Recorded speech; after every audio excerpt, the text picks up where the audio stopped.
সবাই কেমন আছেন? আশা করি ভালো আছেন। সবার এলাকায় রেমালের কি খবর? আর আমরা মোটামুটি ভালোই আছি। আমাগো এলাকার ধারে কোনো নদী নাই, তাইতে দেখেন আমাগো এলাকার মাঠ ঘাট সব জলে থই থই করতেছে। তাইলে বোঝেন জাগো এলাকার ধারে নদী আছে তাগো কি অবস্থা। ঝড়ে দেখেন গাছপালার কি অবস্থা।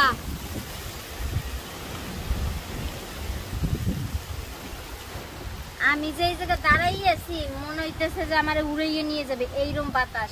সব গাছপালা গুলা কি অবস্থা হয়েছে। সবাই সাবধানে থাকবেন, নিজ নিজ খেয়াল রাখবেন। যারা উপকূল অঞ্চলে আছেন তাদের জন্য অনেক অনেক প্রার্থনা করি সৃষ্টিকর্তার কাছে, তারা যেন ভালো থাকে।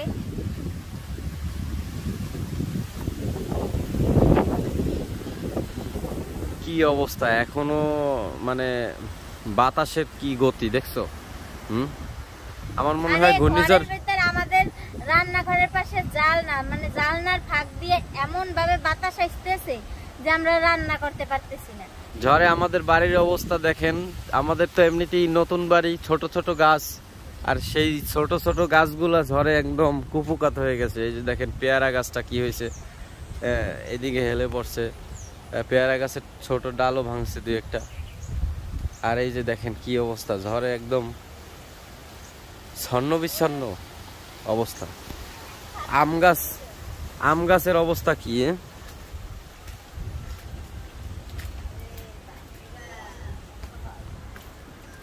এই যে আম গাছ এদিকে হেলে পড়ছে।